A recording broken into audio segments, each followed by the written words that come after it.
Olá, imagine que eu tenho duas barras metálicas, certo? São duas barras teóricas, né? Mas estou modelando aqui no CIP 3D, certo? Essas duas barras, ambas têm uma altura de 3 metros, certo? E a carga nas duas é de 2 toneladas. Carga normal aí para uma peça metálica, pode ser de um materialista, pode ser uma peça qualquer, mas uma peça que tem 3 metros de altura e uma carga de 2 toneladas de compressão. Bom, na peça da esquerda aqui, eu tenho o perfil U 12750 na chapa 2 milímetros, certo? Que é esse perfil aqui, é um perfil metálico bem comum entre liças, é um perfil comum para qualquer pessoa que já trabalhou com estruturas metálicas, certo? Bom, e esse perfil U não resiste à carga de 2 toneladas. Então, uma coisa que a gente poderia fazer, tecnicamente, é aumentar a espessura dele para 3 milímetros, certo? Então, com 3 milímetros, por exemplo, ele resistiria, certo? Então, coisa que eu posso fazer normal aqui, né? Calcular, verificar elementos aqui, ó. E pronto, com 3 milímetros ele resiste. Tá, mas isso não é novidade para ninguém. É claro que se aumentar a espessura no perfil, ele aumenta a resistência. Não é bem assim, tá? Por quê? Bom, porque aqui do lado, ó, aqui eu estou trabalhando com o perfil U 12750, de 2 foi para 3. Aqui do lado direito, eu também estou trabalhando com o perfil 12750, mas com espessura de 4,76 milímetros. Tá, então, é mais espesso, né? Em vez de 3, ele tem 4,76, né? 3,16 polegadas, certo? E nesse caso, o perfil 4,76 não resiste, certo? Mas, se eu reduzo a espessura do perfil, ele resiste, tá? Então, tem uma coisa mágica, deve ter uma resistência extra por ser 3 milímetros, é porque é um número redondo, alguma coisa assim? Bom, na verdade, o que está acontecendo aqui? Deixando a espessura de 4,76. Tá? Primeira coisa que é muito interessante é que a gente tem um raio de geração diferente dependendo do perfil, certo? Então, 127,50, 2 milímetros, por exemplo, tem um raio de geração de 1,54. 3 milímetros, ele tem um raio de geração de 1,53. E o 475 tem um raio de geração de 1,51. Mas isso, dependendo do fabricante e tudo mais, acaba sendo um pouquinho diferente. E tá, peraí, o que esse raio de geração está influenciando isso aqui? Quer dizer que o raio de geração diz que uma peça mais espessa é mais fraca? Não, não é isso. Bom, o que está acontecendo? Bom, imaginando que tem um perfil de 127, se eu tenho mais aço na parte de dentro do perfil, certo? Lembrando que a parte de fora continua do mesmo tamanho, o que acontece é que a distância média do centro do meu perfil até o aço é menor, certo? E, consequentemente, a resistência do meu perfil à flambagem, por ter um raio de geração maior, vai ser menor. Tá, então quer dizer que um perfil mais espesso tem menor resistência? Se a gente for seguir estritamente a norma brasileira, sim. Porém, isso aqui, na verdade, é uma simplificação normativa. Por quê? Bom, abrindo parênteses, tá? Na verdade, a ideia de que do raio de geração é uma ideia falsa, certo? Como falsa, quer dizer que é uma mentira que contaram, que não existe? Não bem assim, mas vamos imaginar uma coisa, tá? Qual é a fórmula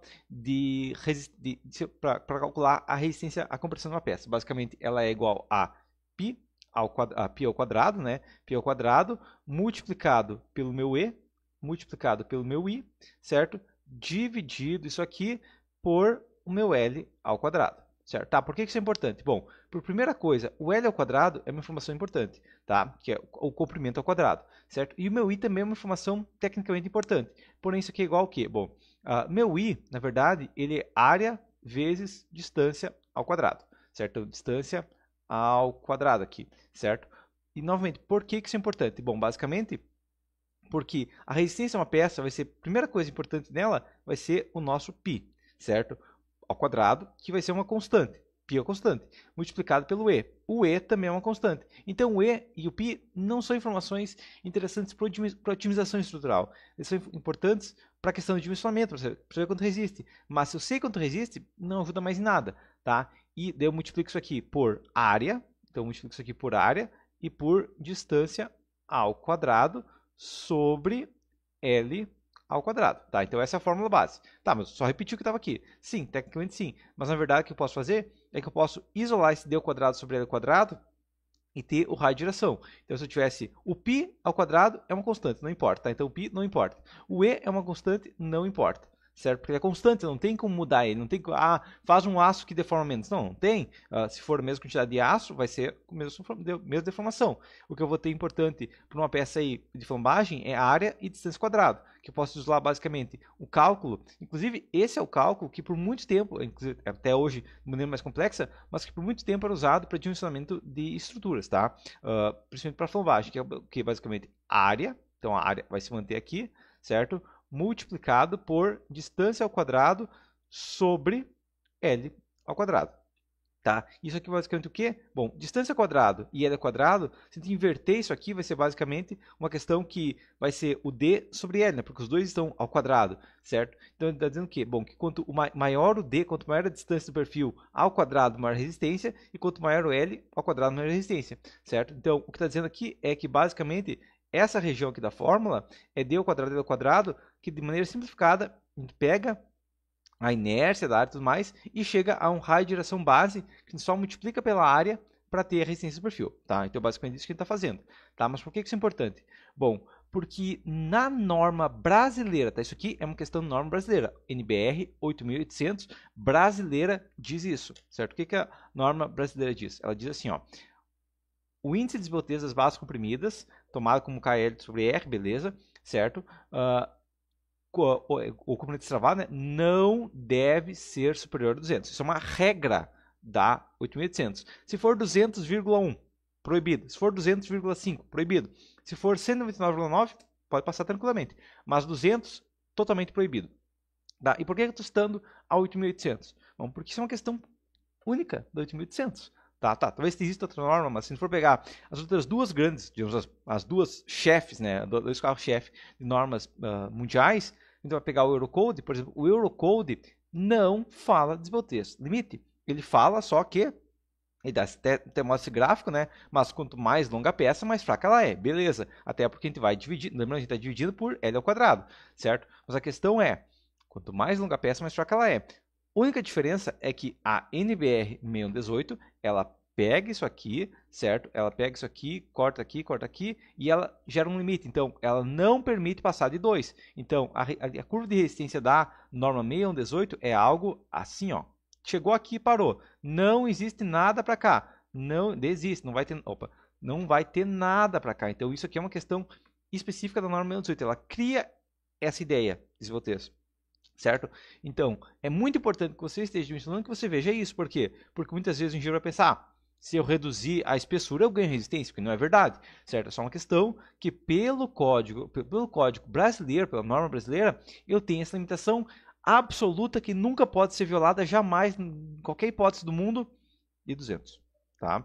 Já código europeu, não. Mas claro, eu tenho uma resistência de 100% do perfil, né, quando eu estou com uma desvoltez muito baixa, certo? Quando eu chego com uma desvoltez elevada, eu estou com 10% da resistência, certo? E aí a norma brasileira fala, ó, passou de 200, finge que não tem nada, né? Porque é tão baixo que é 10%, é 20%, ignora, faz esse código de perfil aí para não dar problema depois, tá? E o código americano, tá? O American Institute of Steel Construction, também fala a mesma coisa, ó, limite de desbeltez, inclusive até o American Institute fala um pouquinho melhor, né? Ele fala o quê? É recomendável trabalhar abaixo de 200, tá? Então, a norma europeia nem diz nada e a norma americana diz abaixo, ó, tenta, se possível, trabalhar abaixo de 200, certo? Só que ela não tem o mesma rigidez que a norma brasileira tem, né? Porque a norma brasileira, muitas vezes, inclusive tem outras normas, né? Ela fala, é isso e pronto. Enquanto outras normas falam, ó, você, como projetista, pode escolher. Se você souber o que está fazendo, pode chegar a uma desbelteza de 220, 240, 250, certo? Claro, se a gente for pensar, passou de 300, as peças naturalmente vão tender a flambar, vão começar a dar problemas, e aí a resistência vai ser tão baixa, né, vai ser uma coisa tão fraca mesmo, que nem compensa, tá? Aí eu vou ter flambagem lateral por torção, vou ter outros problemas. É só o peso de prova da peça, muitas vezes, se ela é horizontal, já dá uma carga horizontal considerável, certo? Então, um momento eu estou considerável nela. Então, a gente tem essa questão que é não recomendável, mas vou ter maior que 200 pelo código americano, pelo American Institute of Steel Construction, certo? O Steel Construction Manual, no caso que faz essa regra, tá? E código europeu, Eurocode 3, certo? Também fala, ó, passou de 200, beleza, pode passar, sem problema. Tu é projetista, tu é engenheiro formado, tu tem teu diploma, se quiser passar, vai firme, desde que você tenha certeza que está fazendo, tá? Isso que a gente tem no código europeu, tá? Agora, e no CIP 3D? Bom, no CIP 3D aqui eu vi uma coisa, aqui ó, tá dizendo que não resiste, certo? Mas aqui muitas vezes o engenheiro vai pensar, não resiste, pronto. Mas na verdade, tem uma esse perfil aqui, ó, tem uma resistência maior do que esse. Não, claro que não tem, esse aqui tá verde, esse aqui tá vermelhinho, se tá vermelhinho é ruim. Tá, ok, mas vamos olhar na prática isso aqui, ó. Tá, olha o que a gente vai... Olhando aqui, beleza, tá tudo passando, certo? O que a gente tem no cálculo de resistência e compressão? Resistência e compressão, aqui a gente tem NCSD, ou seja, a carga aplicada majorada em 25%, porque é peso próprio, é 2,5, certo? E a resistência desse perfil é 2,513, tá? Então é isso que ele está me dizendo nesse cálculo, né? Ele mostra tudo no relatório de cálculo aqui, ele está dizendo isso, ó. A força aplicada é 2,5, a força resistida é 2,513, então a gente está com 99,5%. Isso que ele está dizendo, certo? Agora, vamos olhar o outro perfil. O outro perfil diz o que, ó? Tem um erro aqui, ó. Limitação dos BOTs, 200,1.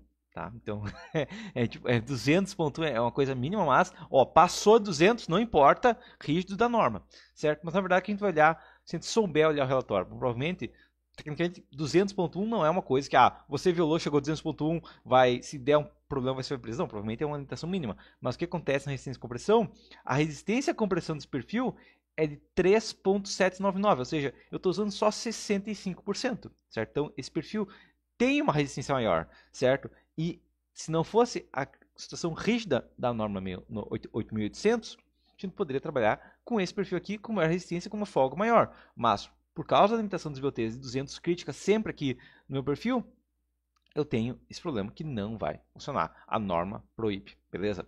Certo. Tá, mas se a norma proíbe, não adianta, né? Não tem como. Bom, mas muitas vezes é interessante ter essa ideia, porque muitas vezes uma situação de montagem, alguma coisa, digamos, que seja temporária, a gente talvez tenha que usar uma esbotez um pouco maior que 200, tá? E se fosse uma esbotez, por exemplo, de 300? 300 eu não risco quase nada. Mas o 3.799 que eu tinha calculado, agora, verificando aqui, ó, claro, isso aqui vai falhar, isso aqui vai falhar. Mas esse perfil agora sim falha na compressão. E agora eu vejo que ele resiste só a 1.8.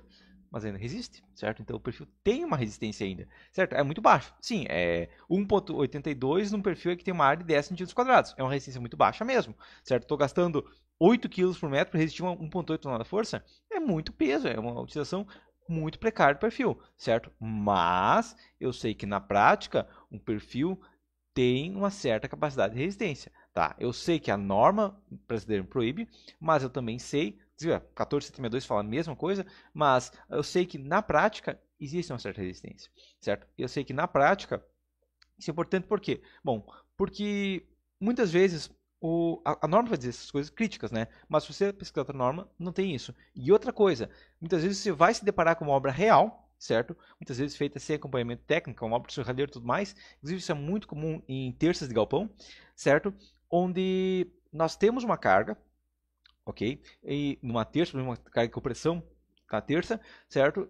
E o dimensionamento não passa, certo? Mas por que o dimensionamento não passa? Bom, por causa da esbotelização do limite. Mas a gente sabe que, na verdade, passou da esbotelização do limite de 200, ainda tem essa resistência, certo? Então, isso é uma coisa muito importante você saber, ó. Ok, eu tenho essa limitação do Código Brasileiro, às vezes o Código diz outra coisa, ou eu tenho essa limitação do Código Brasileiro, não posso passar, mas esse Código Brasileiro está aqui por um motivo, não é uma regra não absoluta. Existe casos aí onde essa regra vai ser violada e não necessariamente vai gerar um problema estrutural na obra, certo? Por quê? Porque se eu tivesse perfil de 300 aqui com uma carga de 1.8 toneladas, provavelmente ele falharia. Por quê? Porque imperfeições geométricas e tudo mais vão ter um limite, certo? Porque eu já passei 300 nesse VTs, né? Então esse perfil aqui naturalmente vai ser muito esbelto e pode gerar outros problemas na obra, certo? Mas também pode acontecer de que um perfil desse tipo não gera problemas, que acaba ficando lá sem problemas, né? Por exemplo, só uma barra aqui nova, tá? Então, gerando uma barra aqui, por exemplo, de 3 metros, certo? Vou olhar só descrevendo essa barra com o peso próprio, eu já vejo que dá uma situação bem interessante essa barra, tá? Então, só descrevendo a mesma barra que eu tenho aqui, só relação de peso próprio dessa barra, tá? Qual que vai ser o peso dessa barra? Bom, calcular aqui, ou até descrever assim ela, tanto faz também, mas calculando essa barra aqui com 3 metros, aqui, desculpa, não, aqui não pode ser assim, ele teria que ser assim, beleza, tá, então, assim, assim, beleza, tá, calcular isso novamente, certo? Só com peso próprio numa barra aí de 4 metros e meio, inclusive está com 3 metros, se eu desenhar ela com 4 metros e meio, o que vai acontecer? Ó? Desenhar ela com 4 metros e meio. Só o peso próprio dela já solicita ela tanto que não é uma situação desejável, né? Cálculo, verificar, deformar não, quero olhar, cálculo, verificar elementos, verificações aqui, ó. Ó o que acontece. Só a flexão natural dela aqui, ó, já vai para 0,176. Então, só a flexão da peça já solicita 17% da peça, certo? E quando eu aplicar a mesma carga aqui, ó, de 2 toneladas nessa peça para fazer ela flambar, o que vai acontecer? Calcular a estrutura novamente, certo? Cálculo, verificações aqui, ó. A peça que antes passava, estava falhando aqui, ó. Estava falhando com 1,373, ou seja, está com 37% a mais. Agora ela está com uma carga tão alta que ele nem aceita calcular, certo? É uma carga muito mais alta também por causa da flexão, né? Por quê? Porque aplica a carga, ela flexiona, aumenta, digamos, daí a carga de compressão aumenta a flexão nela e aí gera um problema muito grave, certo? Tanto que eu tenho esse NX aqui, ó, de 23 toneladas, né? Por quê? Por causa da flambagem fora do plunge multiplicado com o momento do setor, certo? Então aqui eu teria uma carga muito crítica, certo? Então isso também tem que saber no dimensionamento de uma estrutura, certo? Não basta só vir no desenho aqui, muitas vezes a gente vai estar seguindo uma norma brasileira, mas poderia ter um par por outra norma, certo? E muito cuidado que a gente está fazendo. Por quê? Porque a gente vê que o perfil ganhando resistência, ganhando a espessura, ele falha pela norma, mas ele está ganhando resistência na prática, certo? E isso aqui eu entro agora em um outro ponto, certo? Que no meu grupo do WhatsApp, né, basicamente tem esse vídeo aqui, ó. Nesse vídeo aqui, fala pessoal, o que está acontecendo? Aqui é Sistema Construtivo Block. Os meninos estão segurando aqui a armação de um pilar, tá vendo? Ele deve ter 5 metros de altura. E eles agora vão rechear o interior desse pilar com isopor. E o isopor de alta densidade vai fazer com que a resistência do painel do pilar seja maior. Esse pilar... Tá, então o que a gente viu aqui? Basicamente, o que eles estão falando é algo assim, ó. Eu tenho um pilar, certo? Vamos imaginar que eu tenho um pilar aqui, sei lá, de 50 aqui, certo? E eu tenha 25 aqui, certo? Bom, um pilar desses, pegando a calculadora, vai ter um raio de geração no eixo fraco de 25 dividido por 12, ou raiz quadrada de 12 no caso, certo? Então ele vai ter um raio de geração aqui, ó, RY, certo? Igual a 7,21, certo? 7,168, 7,217, pressionando, tá? Valores aqui não precisa ser tão preciso assim.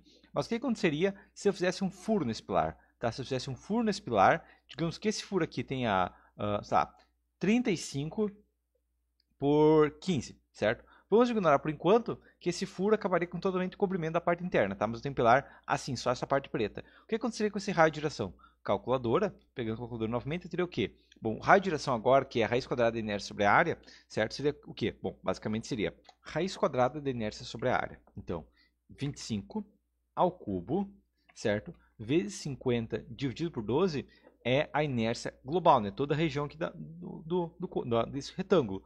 Menos 15 ao cubo vezes 35 dividido por 12, que é a parte desse retângulo que eu não tenho, certo? Menos o buraco, certo? Vai me dar 55 mil, tá? Isso aqui agora, dividido isso aqui inércia pela área, né? Vai ser a área 25 vezes 50 menos 15 vezes 35, certo? Vai me dar esse valor que elevado na 0,5 eu vou ter 8,73, certo? Então, esse vai ser meu raio Y2. Então, meu raio Y2 vai ser igual a 8,73. Tá, por que isso é importante? Bom, a gente viu que dividido por 7,217, a gente ganhou 20%, 21% no raio de geração. Então, a gente ganha o raio de geração aqui, certo? Tá, mas esse raio de geração me ajuda em alguma coisa? Bom, com o perfil original, tinha sido falado 5 metros, então 500 dividido por 7,217, a gente teria um raio de geração de 69, uma SBLT de 69, certo? Já na hipótese 2, com 500 metros, a gente teria dividido por 8,73, um raio de geração de 57. E quem já dimensionou um pilar e já viu as SBLTs de um pilar, sabe que no caso a gente está falando de 12 a mais no raio de geração, vai dar uma área de aço muito maior. Isso é uma questão. Agora, isso aqui é basicamente um engenheiro tentando se enganar. Tá? Por que um engenheiro tentando se enganar? Porque a gente sabe que na prática, esse raio de geração maior aqui não vai atuar, porque o raio de geração, na verdade, é só uma simplificação que a gente cria para isolar o D ao quadrado e o L ao quadrado, certo? Na prática, esse pilar cheio seria mais resistente que o pilar com um furo, que é uma coisa deveria ser óbvia, né? Mas muitas vezes a gente se engana com um fator artificial, certo? Que poderia dar problemas. Inclusive aqui eu estou imaginando que seja de 25, certo? Ou que seja 5 metros. Se fosse 4 metros, ou se fosse, sei lá, 6 metros, tá? Se fosse, ou 7 metros, menos 7 metros, que é um pilar muito mais alto, tá? 700 dividido por 7,217, 96,9. Então, 97 nas hipóteses, certo? Já na hipótese 2, eu teria 700 dividido por 8,73, seria 80, tá? E o que muda aqui? Basicamente, 17 de diferença, tá? Vai aumentando proporcionalmente, certo? Mas nessa hipótese aqui eu teria que considerar a fluência. Nessa hipótese aqui eu não teria que considerar a fluência. E qual que é o problema aqui? Tentar trabalhar fechado na norma, tá? Então, com a isotese de 80, tecnicamente não é obrigado a calcular a fluência. Beleza. Mas a fluência ainda existe, certo? A peça perde um pouco da resistência por causa da fluência, certo? E, tudo bem, a norma não obriga a calcular uma fluência com um raio de direção de 80. Ok, mas você vai tentar trabalhar enganando a norma, fazendo essas coisas, tá? Na prática, o pilar cheio ainda teria uma resistência maior, certo? Só que se a gente tenta enganar a norma, dá problemas, tá? Então, se a norma tem uma situação muito rígida, a gente tenta seguir a cega norma, dá problemas, tanto beneficial quanto maleficial. Você pode melhorar a situação, colocar um furo no meio do pilar e achar que ganha resistência, quando claramente não ganha, porque a gente perde a área de compressão. Mas a gente consegue enganar o software, ou enganar o nosso cálculo manual, enganar a norma, dizendo que vai ganhar resistência quando não vai. Isso é uma situação. Agora tem outra situação, que é o quê? Que muitas vezes a norma tenta, não enganar, mas ela tenta simplificar, a gente tenta criar uma regra muito crítica, né, que é no caso da voltagens de 200 no pilar metálico, certo? Onde na prática, isso também não é real. Tá? Na prática, o pilar passou de 200, uma peça com compressão passou de 200, ela ainda tem uma resistência, só que a norma não permite. E uma peça baixou de 90 SBOTs, provavelmente ela não vai ter que ser dimensionada por norma, não é obrigatório por norma calcular a fluência, mas essa fluência ainda vai existir. E tentar trabalhar com a estrutura cegamente, sem saber isso aqui da norma, pode levar a um superdimensionamento. Tá, superdimensionamento. Muitos engenheiros acham que superdimensionamento é a pior coisa que pode acontecer. Não é. O pior é subdimensionamento, né? Porque se eu trabalhar com esse pilar que meteu um isopor aqui achando que estou ganhando resistência, eu posso estar subdimensionando. Eu posso estar facilitando que a estrutura falhe no meu pilar, certo? Eu posso fazer com que o meu pilar que deveria resistir falhe. Por quê? Porque eu tentei usar um artifício de cálculo como se fosse uma coisa real, que na verdade não é. Beleza? Então seria isso. Até a próxima.